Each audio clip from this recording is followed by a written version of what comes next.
رسالت محمد څه معنی د پیغمبر سم له پیغمبرۍ صحیح ده او د هغو له خصوصیات ښایي چې پیغمبر سم پیغمبرۍ څه خصوصیات اوس ورته ګورو دی که نه رسالت محمد کی خصوصیات क्या कह रहे हज़रत आदम अलैहिस्सलाम से नबूवत का जो सिलसिला शुरू हुआ د کوم زنځیر هغې راسې نه څه د سلسله څه ده کې زنځیر تیل شي مناسب پښتو ټکه ده वो ख़ातम المرسلین حضرت محمد صلی اللہ علیہ وسلم پر آ کر اپنی تکمیل کو پہنچ گیا خاتم المرسلین پیغمبرون ختم کون کا معنی اچھا دا آخر خاکن آخری پا معنی دا اللہ تعالی نے پہلے انبیاء کرام کو جو کمالات علیہ دا عطا فرمائے تھی کم کمالات بلا بلیر کریو نبی آخر الزمان صلی اللہ علیہ وسلم کی ذات میں وہ تمام شامل کر دیے ټول خصوصیات دی کی شامل ہو رسالت محمدی بڑی نمایاں خصوصیات رکھتی ہے ډیر جواد نمایاں منا جواد جن میں سے چند ایک یہ ہے عمومیت منا عام کی دل سیدہ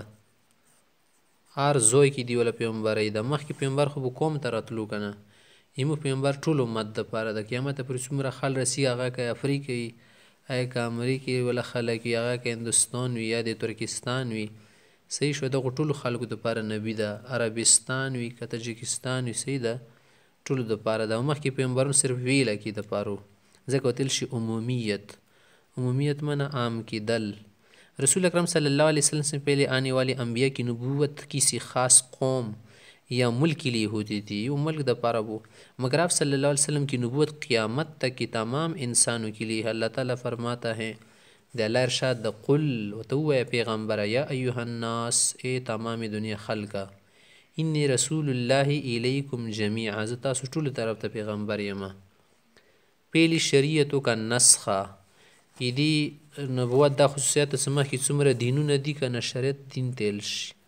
ټول ختم شو نسخه منه ختم کول لکه یو شاید شي چلیږي که نه بیا نسخه وشي دي تیل شي نسخه لکه نوټ ته مو سره پیسه یا که نه مخکې پنځه ګون چلیدو که نه اوس ورکې هماغه پنځه ګون وي روغ رموټ ته شکل که نه خو چلیږي نه که نه قیمت ورکې ختم شو که نه داسې مخکې څومره دینونه دي هغه بس ختم شي دي نه چلیږي پیغمبر سم دین په مخکې بس هغه باندې عمل نشي کول دی معنی نسخ ختم کرنا ازالہ کرنا حضور اکرم صلی اللہ علیہ وسلم کی شریعت نے آپ سے پہلے آنے والی انبیاء کی شریعتوں کو منسوخ کر دیا ختم کر دیا اب صرف شریعت محمدی پر عمل کیا جائے گا صرف منہ پیغمبر دین بنے عمل کی گیا اللہ تعالیٰ فرماتے ہیں وَمَن يَبْتَغِ کم سڑائی سے لٹوی غیر الاسلام اسلام نہ سوا دینن بل دین کوشش کی چرا و گوری جانتا فَلَن يُقْبَلَ مِنْهُ هغه به هرگز نشي قبلول دا دین کاملیت دریم نمبر خصوصیت دی پیغمبر سم پیغمبر شه د کاملیت منه مکمل کېدل صحیح ده کاملیت څه معنی ده څه د دین مکمل شوه ده ټیک شوه حضور اکرم صلی اللہ علیہ وسلم پر اللہ تعالی کی دین کی تکمیل ہو گئی دی بنا ټول دین پورا شوه ده بل دین بیا نه رسی کنه دی تیل شي تکمیل شاید مکمل شی آپ صلی اللہ علیہ وسلم کو دین کامل عطا فرمایا گیا جو تمام انسانیت کے لیے کافی ہے ټولو دپاره ډیر ده نور ضرورت نشتا اس لیے کسی دوسرے دین کی اب کوئی ضرورت نہیں رہی اللہ تعالیٰ فرماتے الیوم نن ورځ اکملت لکم پورا مو کړو تاسو ته صحیح ده اکملت سره د مکمل ټکه لګیږي لکم دینکم د تاسو دین واتممتم پورا کر دیا دا دې سره لګیږي صحیح ده علیکم په تاسو باندې نعمتي خپل نعمتونه ورزویت لکم پسند مکړل رضیتو پسند تیل شي دې سره لګیږي پسند مو که تاسو دپاره الاسلام د اسلام دینن دین دپاره سندي باندې به عمل کوئ څلورم نمبر خصوصیت څه د حفاظت کتاب نورو دینونو کې کتاب به نه و محفوظ خلکو کې تبدیلی کولې که نه ټکه بیر کې بل والې کله به تیل څه دا د دې دین کې چوک تبدیلی نشي کول قرآن کې چوک ټکه نشي بدلول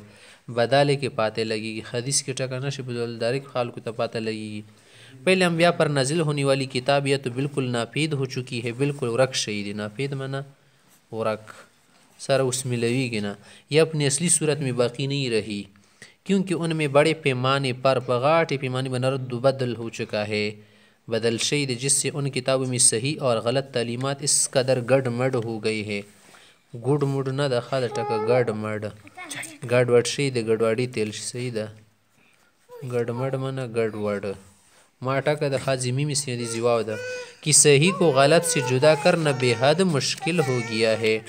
مگر خاتم الرسول صلی اللہ علیہ وسلم پر نازل ہونے والی کتاب قرآن کی آیات 1400 سال گزرنے کے باوجود 1400 کول اور بنی تیر شہید پیغمبر سن دین بنے قرآن بندے بالکل اسی صورت میں موجود ہے جس طرح نازل ہوئی تھی. اس کے ایک حرف میں بھی تبدیلی نہیں ہوئی. قرآن مجید نے صرف یہ کہ تحریری طور پر محفوظ ہے، لکئی پر شکل کیا محفوظ ہے، تحریری معنی لکئی، بلکہ لاکھوں انسانوں کی سینوں میں بھی موجود ہے. نمبر 5 سنت نبوی کی حفاظت. د پیغمبر سن سنت وا حفاظت شای کنه لکه څنګه قرآن محفوظ د حدیث محفوظ د حدیث سنت تیل شي.